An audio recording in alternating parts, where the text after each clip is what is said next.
Yo, Mr. Jordan, Sir welcome Dave, back to our recap here. We just did one a few minutes ago. Now we're doing another one, and here we are. just looking. We were just talking like, what do we even call this thing? What is it? I'm not even sure. But what I want to do, again, from a marketing perspective, I think it's important. But also just from like as we build this brand, I want to be as transparent as we can be and let people into like what are we building? How are we building it? Yep. What are we struggling with? Because I think there's a core group of Christian Bitcoiners who want to be involved, Yep. who can be involved. You know, like people who are like, I want them to be as involved as possible, right? Yep. This is something I feel like we've learned is there's a ton of people in the space trying to do this stuff. And so, Yeah. we started this thing, we secured kind of funding and launched this thing basically like July-ish, Yeah. but really August-ish, I feel like. Yeah. So we got August, September, October. We're 3 months in. Like it feels like 3 years, but we're only 3 months into this thing. Gosh, yes, it does feel So- like What's sort of your biggest? We're 3 months into this thing. Let's give people some recap. Like, what's your biggest takeaway so far? Like, where we're at, what we're learning, and then we could jump into some of the things that we're doing and accomplishing. I think one of the one of the things that sticks out is I just have way more respect now for people who've started businesses. I have way more respect just for all of the difficulty that goes into that. Like there's just a ton of like little things that like just have to get done in a certain order, and it's just tough to get them done in that order. So I feel like that's one thing. Again, just something as simple as like getting a small business license, like that whole process, depending on where you live, it can just be a nightmare. And so I just think like stuff like that. So many things are dependent on the other thing, and then you're delayed on that thing, and you're 100%. just like in your hands waiting. Yes. Yeah. So I think that's just as, that's one of the things that's been challenging, just that I didn't know going in. Man, beyond that, I'm trying to think. Yeah, I just think there's a lot more prep work that goes into stuff. Like if you're trying to, it makes sense, right? Like if you're trying to lay a foundation for something that's going to exist for a long time, it makes sense that it would take longer to, you'd want to be careful in how you do that. And so, I mean, it's just really just being conversations about like, what do we want to do? Like what makes sense to do right at this time. So we're not wasting time, or we're not focused on things that are because there's good 1,000 things we could do. 100%. Yeah, there's a million things that we could do that would be useful, but like what are the things that we can set ourselves up for now that will put us in a good place, for the sake of the mission of this business and for the sake of helping the church understand Bitcoin. So yeah, I just think that just thinking through and trying to work through those things. I think that, I mean, I can't think of anything else right now other than that's really sticking out. I agree. Is there something for you? Like, what do you think? I think big wake up call for me, and I've said it like a bunch to you, is just like we cannot make the mistake of thinking, and this is no offense to anybody in the Bitcoin space, but we can't make the mistake of thinking that Christians are going to care who the heck some famous Bitcoin Twitter person is, that we're like, that's so cool. Like Preston Pish is awesome. Yeah. And like, Preston Pish is awesome, but to like the Christian person that we're trying to orange pill and help them make sense of what Bitcoin is, they have no idea who he is. And so we really just really need people to explain Bitcoin. If someone's good at that, like, I don't care if they have 7 followers on Twitter or 7,000, like you're in 100 million, like it doesn't matter to that person, right? Because we're just starting. I think we are just starting so early on in the rabbit hole of Bitcoin with people that it's like, I didn't realize how, again, I knew it in my head, but then actually interacting with Christians, again, we just did a recap on like what Fight Laugh Feast was, the first Christian conference that we did. And that was my big thing, was just realizing like, okay, getting a feel for where people actually are, right? Yeah. And realizing, okay, we have a lot of work to do to sort of on the really, like people were walking up to us at that conference saying like, can you help me take my Bitcoin off Coinbase? And I'm like, that's not really our jobs. Like, first of all, like that's not really what we're trying to build here. But then like realizing like, but maybe we are. Like maybe part of what we're building here is like just practical help for people because that's part of orange pilling them, is like actually kind of someone that they can trust, that they can talk to. Yeah. I do think just learning about those things and figuring that out. Yeah, that story in particular was just bonkers, because this guy walks up and he's asking some questions, and we answer the question, and he's just like, "Hey," he goes, "Can you guys help me move some Bitcoin?" And Dave was like, "Well, like, I can help you do that. Like, and just talked him through some different issues." And the guy, David, just asked him a lot. How much Bitcoin do you have? He goes, I was like, trying to be quiet. Yeah. like well, no, 8 he also Bitcoin. says this. He says, well, I have 8, but my friend over there has 40. And I was like, okay, yeah, this is like, you need to call your lawyer. So it's yeah. So let's put some perspective. So this is a couple weeks ago. So Bitcoin's down to like 16.5 right now, 17. Bitcoin was at like 21 back then. So 8 Bitcoin, you're talking $160,000. 40 Bitcoin, like you're just so anyhow. So we were again. So but that was the question, right? And this is what we've been talking about is. Like our initial response is, well, that's not kind of our job. But then the question is, but wait, should it be our job? Yeah. Mm-hmm. And so I feel like that's been a big thing too, is just shaping, like, what does it make sense for us to do, and what does it look like to partner with? Again, that's kind of what we're trying to do is how do we make sure that we're doing the things that only we can do and the things that we do well, and how do we partner with people who do, maybe the custodying of Bitcoin? How do we partner with people who do those things, who are trustworthy, who are, accredited, like they have, legal backstops? How do we, rather than just build something ourselves, which would take a ton of time and money, and it just doesn't make sense. Like, how do we partner with people who are already strong in those areas? And so that's been something that has shaped the discussions that we're having, and shaping how we think about, what the future of TGFB is gonna look like. And you mentioned even in there, like, we've talked a lot about as we've been building this out, like, who we partner with really, really matters. Yeah. Right? Like, even just over the last few weeks, we see all this FTX stuff, blowing up. Yeah. And we see people roasting and ripping apart people who have, like, shilled or been sponsored by. Yeah. Yeah. And it's like, I think as Christians, we have a responsibility to care about who we're partnering with. Yeah. But B, especially because these are, like, people that we care a lot about. Like, these are Christians who are really trying to, like, hey, we're really encouraging. We're talking about saying we want to get to a place where churches are putting some of their reserve, their treasury into Bitcoin, and like these things, like, it matters. Like, the education and who we kind of put in front of them matters. I remember something that we talked a lot about is like the two companies we talked about the whole time we were there: Swan Bitcoin and Unchained Capital. Right? Like the idea of like people that we just again. We'll do more research, but people that we know from just within the industry of like, these are solid dudes, and gals who are just like really care about the people that are their customers and care about Bitcoin. And that matters when we're talking about the church's funds. Like, these are monies that people have given to care for the world. Yeah. And I think that's it's something we did say over and over again. We've already partnered with Swan. So swan.com/TGFB. If you guys listen, you guys have your own things, but like, if you guys want to support what we're doing and help them to see, again, just how many Christians are out there, that's part of what we're trying to do is because again, there's understanding in the industry that churches, exist, and that's a potential person, potential clients for them. But I don't think there's definitely people who do appreciate it, but I think there's the vast majority of people within the Bitcoin community like do not understand like what the level, the amount of just money and the amount of just things that are out there on the Christian side of things. So I think one of the things that was helpful though in going to Christians is the ability, like the difference between the business model of somebody like a Coinbase and the business model of somebody like a Swan or an Unchained Capital, where like when you can honestly go to, and we said this over and over again to people was, so the business model is this, like with Coinbase, their business model is they make money off of every single trade. Okay. And so everybody makes a little bit of money off every trade, but they sell every altcoin under the sun, every one of these currencies, because that's more revenue for them. Whereas somebody like Swan, they purposely limit themselves to selling Bitcoin. And so in the short term, they like in this last 2.5 year, 3-year bull market, they've left in the short term hundreds of millions, if not billions of dollars on the table by refusing to just sell things that would boost their short-term balance sheet. And so again, in the long term, that there's reasons why you wouldn't do that, because then you burn your bridges with customers, and like as we're seeing with FTX, as we're seeing with Genesis and some of these other guys.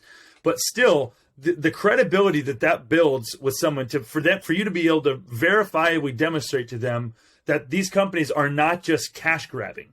Like they're honestly trying to act in the best interest of their customers over the long term, and they're actively selling products that they actually believe in.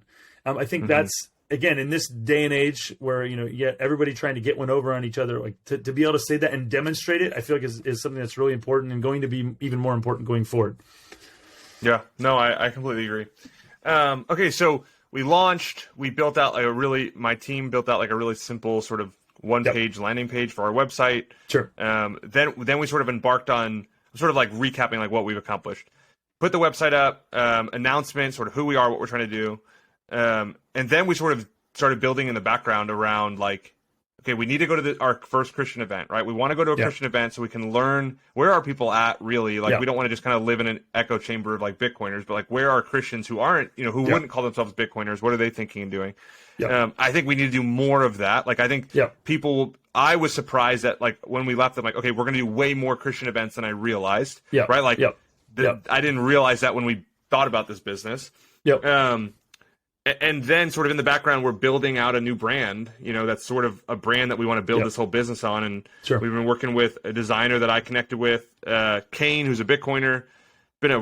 I feel like that's been a really great process for us. Sort of part of that design process, because again, my background being marketing, being business, development, whatever it is, strategy, I feel like it's something businesses get wrong. They just underestimate the weight of their brand. And like when I say brand, I'm thinking colors, fonts, story. I'm thinking like this, all of it. Like, who are you really? And I feel like Kane has done such a great job of sort of helping us sort of flesh that out, right? Like with the questions that he's asking. And so again, that's been a fun process. I feel like building out the brand, and I'm excited to sort of reveal that to people as we sort of build out this new website. Yeah. I think again, just that whole process of trying to think like, what are the things that we want that we're trying to communicate? I think like that was, again, like I'm sure everyone, if you've done this process before, it's like, it's nothing revolutionary, but at the same point, like just, it's a necessary process to go through. And so, just again, kind of trying to communicate, like Bitcoin is this novel thing that's built on these ancient, principles. And so you're trying to find some marriage of those two. And so that's reflected in kind of some of the design notes that we gave to Kane. And I feel like Kane really kind of got excited about what we were doing too. Like the design, the design process of like, dang, this is something cool. And I would say too, like a lot of the inspiration for us is we want this brand to fit alongside those sort of Titan Christian brands as well, right? Like we want it to stand along, next to these publishing companies again, because we're building something for the future, right? And so I feel like that's the beauty of Bitcoin too, and beauty of what we're building here is that if we're, I believe we're right, and if I kind of tell people if we're right, like we're building for the next 10,000 years, right? Like you're not building businesses for the next 10 minutes, right? And then trying to sell it. Like we're looking to build a business that lasts and actually accomplishes its goal. And so you take your time, and it's harder to build, but like that way, but it's like better, long term. So I'm excited for that brand, and sort of the release of all that stuff. What about sort of like content? Like as we've been building out content, and I feel like struggling more than I thought we would with like how to build out content, what kind of content to build out. Like it sort of has felt like more of a struggle than I expected, but what are your thoughts on all that? Like, what are some of the takeaways as we're building out? Because again, that's the whole point. We want to educate people about Bitcoin.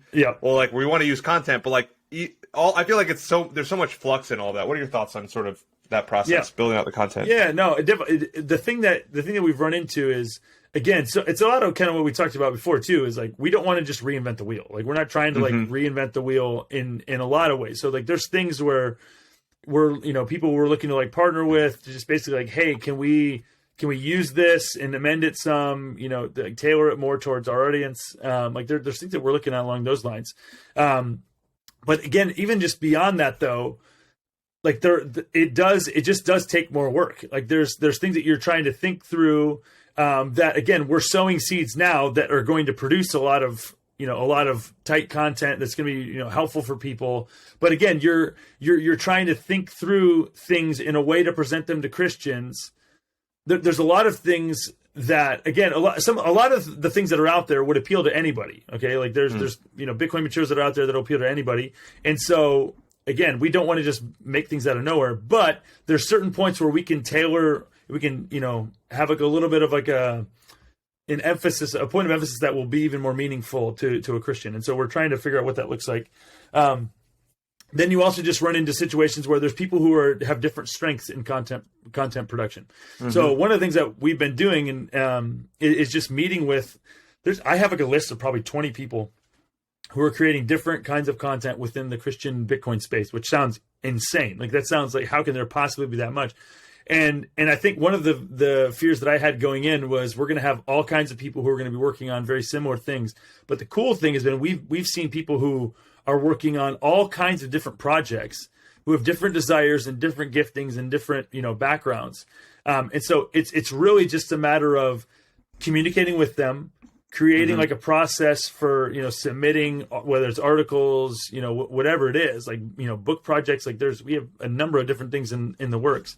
But it's just communicating with those people and then coming up with a flow and a process to create content. And really what you're getting at is like, there's just so many I'll say it this way. There's so many really solid Christians thinking like we are, right? We're not doing something new or novel. We're just trying to build the thing that kind of the engine that allows all these Christian creators and content people. Like, again, we just launched one of the cool things that we've done is we've launched the Faith Over Fiat podcast with Hodlberry. And he's just a Christian in the Bitcoin space who's like, hey, I have this idea for this thing, this tool that could help people kind of be orange pilled a bit. Let's go for it. Rather than him starting his own thing, doing his own thing, is like, hey, we'll do this, we'll tackle this, right? Yeah. But we want to tackle it in a way where there's this sort of this umbrella company that, thank God for Bitcoin, sort of houses these things. And otherwise, we just can reach so much more people doing it this way, is my thinking. Anyways, I think part of the content piece too is like learning the language we want to speak and how we want to speak and how we want what our voice to be like when we're sharing these things. Because who are we really talking to? Like, there's this, like, we're just learning. There's so much learning happening. I think another thing too is building trust. Like, incredibly, you and I, even though we literally met in person for the first time like 6 months ago, and not even 5 months ago, something. And yet we just like hit it off like crazy. Yeah. I mean, just get along great. We work well together. And I think one of the things, and that's happened by and large with like the people, Christian Bitcoiners, we met and we hit it off great with people. But still, like, when you're creating content together, if you're, we have different projects that we're working on, and to be able to offer feedback, to be able to push back on something that somebody's created can be like a little bit hairy. And so I feel like that's part of what we're, part of like what we're going through is just kind of trying to meet people, figure out where they are, build a little bit of a rapport so that you feel like you're able to be honest about differences of opinion when you're working on stuff. Because the reality is, one of the things that we found with, these 20 people or whatever who are working on stuff, they all have a desire to create this material, but very few of them actually have time to do it themselves. Almost none of them have time to do this themselves. Yeah. And so what that means is it requires cooperation, which requires humility. It requires a willingness to lay down your idea of what might be a good idea for the sake of the bigger goal. And so so that can just be tough. It's tough when you know somebody, much less sometimes it would be easier, I guess, if you didn't know them, because you're more likely to or you're less likely to take things personally, I guess, maybe. So again, like those kind of things are things that you run into. But I feel like what I've been so encouraged by is the Christians that I'm meeting in the Bitcoin space. They're just such deep thinkers, right? Like Bitcoin produces deep thinkers, right? Or deep thinkers find Bitcoin, however you want to phrase it. Yeah. And like you have like this double of like deep thinkers in the Christian space are meeting, finding Bitcoin, and then now there's like this depth to them. Yeah. Where it's like, I just haven't met anybody who's like thinking the way that we're thinking about, like, hey, Christians should care about the money that they're using, and Bitcoin's better money. Yeah. But like, I've never met any of them. I'm like, they just don't seem like they're all that solid. They just all seem like they're like, really, this matters, and how they talk and how they think and what they read and who they listen to, like, it all matters. And it just, there's a level of like seriousness to what it is everyone's thinking and doing. And I think just seeing like Christians like that in the Bitcoin space to bridge the other way, right? Yeah. Bridging it for Christians, but also bridging it for Bitcoiners to be like, hey, if you're a deep thinker, you should be asking questions about truth and 100%. deeper things. It's like every time I'm 100%. at one of these Christian events, there's all these deep. I had a guy Bitcoin events or Christian events? Bitcoin events. So I had Bitcoin events. I had someone come up to me at the last Bitcoin event that we did, the sort of meetup, and was like, "Hey, I just want to ask you questions." And he's asking me like theology questions. Yeah. He's like, "I'm a Bitcoiner. There's no question about that, but I'm not sure if I'm a Christian." And he's like asking me questions, and I'm like, "Hey, this matters, right?" Like he's like, "It does," because because of Bitcoin, he knows that truth matters now. Yeah. He knows that asking hard questions matters, which now. is just bonkers. Like it's so crazy. Yeah. We're going to be doing a review. We were at Pacific Bitcoin. We're going to be doing that a little bit later, and there's some things along this same line that we're going to talk about there as well. But yeah, so I'm trying to think. Is there anything else? Do we want to talk about? Do we want to talk about the announcement from? Okay. Yes. So let's do it. One of the big announcement now that we announced this at Pacific Bitcoin, and I guess maybe we'll talk about it in the other one as well. But just one of the things that we coming out of Pacific Bitcoin, that's probably going to be the last Bitcoin conference we go to until Miami, which will be, Lord willing, in May of next year.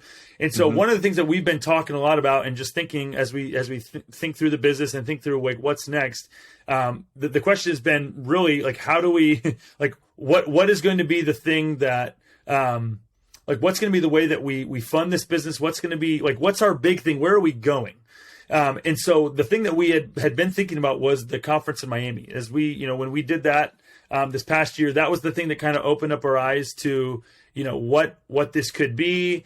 And so as we've been talking about what that conference should look like, one of the things that we just came to the realization of was, we went to this Christian conference. We experienced what it was like to just have these conversations with Christians who are not used to thinking about Bitcoin.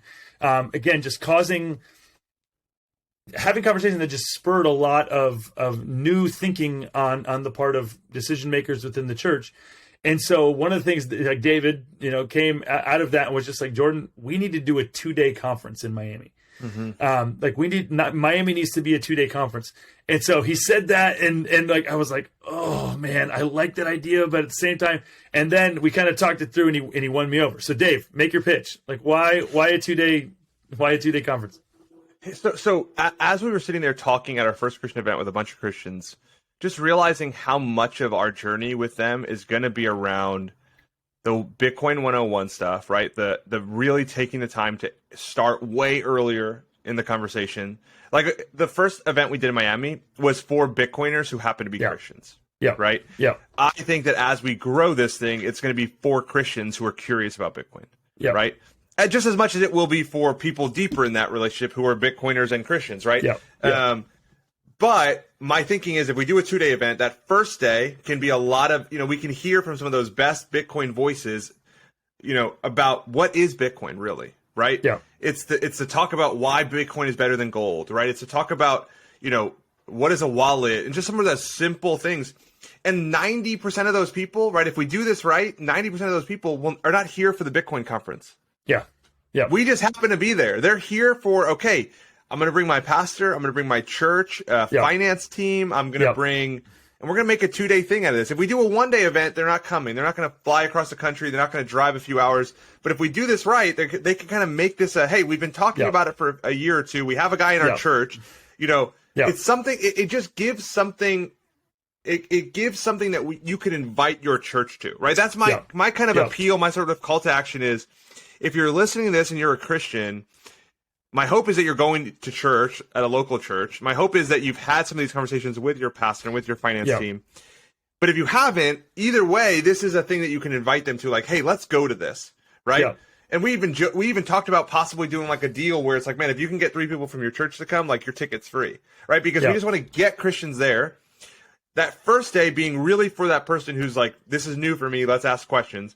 That second day being almost exactly like what we did last year, where it's really, it's a little bit of a deeper time, right? Yeah. And then that allows the Christians who are there for day 1, right, who are not Bitcoiners, to interact with the Bitcoiners who are there for day 2, who already know about the 101 stuff, kind of see that, hey, there's a lot of depth here. This isn't some weird Christian cult, right? But that these groups can kind of see it. And so I just think that we can kind of make it a standalone thing. And again, it's going to be a ton of work. It's going to be hard to do. But if we can do this right, man, that'll really be a fun time.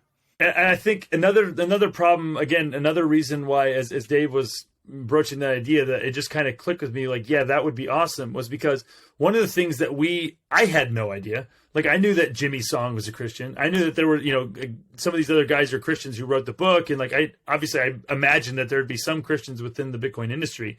But we had, 10 to 15, 20 people come up to us throughout the rest of that conference in Miami and say, hey, man, I found out about your conference. I wanted so bad to be there, but I couldn't because I was working an industry day. Yep. So the event that we did last year, and that we're still what will be the second day of this event this coming May, is going to be industry day. And so all of these people Christians who work within the space are going to have to be at that event, because they have business, they have investors coming through and talking with them. And so one of the things that they asked us when we were meeting them after the event, they basically said, hey, is there any way you could do it the day before industry day? And my initial response was just, I don't remember if I said this or not. It might have been, not wanting to, speak affirmatively, in the negatively, or sorry, I guess negatively. But the reality was, no, I don't think we can, because if you're a Christian Bitcoiner and you're coming for this event, if you're doing it 2 days before, that's another 2 days worth of an Airbnb or whatever you have to buy, another 2 days away from your family, whatever it is. In this case, though, doing day one, like a Bitcoin 101, and doing it the day before industry day, we can have a whole nother group of people who are literally the experts in their field, who are also Christians. We can have them come in and be the ones to explain to brand new, noobs to Bitcoin. They can be the ones explaining these concepts to them. And so again, that got me really excited. Again, there's names who I won't mention now because they haven't committed, 100% yet. But there's names who I'm just so excited about getting to introduce people to, who love the Lord, who have been Christians for years, and who are in the Bitcoin industry, who are they're thinking about leveraging these tools, the tool of Bitcoin, for the glory of God. So that was one other thing. I do think mentioning again, like we're asking, like the point, there's in the Gospels, one of the things that Paul talks about, the Apostle Paul talks about, is that the goal of pastors is to equip the saints for the work of the ministry. Okay, so the idea is not that pastors do everything. The idea is that the pastors are equipping the people within the church, the normal Christians who, according to the New Testament, are a royal priesthood. So you are priests, you are ministers. All of us are ministers, and so the idea is to give them the tools to go out and minister to the people who are in their life. And so again, I think of in a very similar way about the Christian Bitcoiners who were at that event last year and who are going to be listening to this. If you're a Christian Bitcoiner, like we want you to think maybe differently about this event. Like last year, you were thinking, I'm coming to benefit from this. I'm coming to consume. Yes, exactly. And here for that reason. And what we're asking and wanting those people to think about in this 2-day event in Miami is, okay, who can I bring? Yeah. Like who is it that I can bring? And maybe, and my goal going in there is, if it means that I'm paying for my pastor to come, like, again, if they're willing to come, great. But if they won't come unless you pay for them, hey, like, is that something that you're able, or if you're not able to do it, that's one thing. But is that something that it's a worthwhile investment for you to think about doing? I just think you're a finance person, you're a missions committee person, something along those lines, and just thinking of like, is this something? If you imagine going to this conference as an investment in helping these people think through Bitcoin to a depth and in a way that they're not going to get otherwise, then in my mind, that changes how I think about this event. And so maybe is it worth an investment of, whatever that would be, in time and money, whatever. I just think if you're a Christian Bitcoiner and you see these things as important, you may be asking yourself, hey, how can I make this happen? If they're not going to be willing to do it in of themselves, am I willing to kind of make that happen? I just feel like this is going to be an awesome opportunity to be there, to worship the Lord together, in singing and in prayer and in opening God's word. I just think this is going to be a really unique kind of opportunity for these pastors and ministry leaders to be exposed to Bitcoin in a way that they're not going to get otherwise. Yeah, no, I'm pumped for it. We're going to talk basically only about this from now until May, right? Because it's a lot of work to put on a 2-day event, and so we're gonna have to bust our butts to do it well. Yeah. But I'm excited. I mean, again, I'm excited. I think this is where we need to go, and so, yeah, that's all I got for. I mean, we're grinding, we're building this thing, and I'm excited for it. So, and again, like the other thing, we just want to say is like thank you guys to so many of you who reach out, and again, like please, like if you guys, we've had people reach, probably 10, 15 people just reach out and offer to volunteer. Like we're going to need volunteers. This past year we were like, we did need a couple, but like this year we're definitely going to need volunteers. Thank you to Ashwa and Shane. 100%. But that's one of the things we're going to be working on. We're going to need help. And again, just based on the response so far, we're pumped to know that there's a bunch of you out there who are committed to this and want to help us do that. So cool. Thanks for hanging. Appreciate you guys. We'll talk to you soon. Putting the recap together. Later. Yep. Talk to you.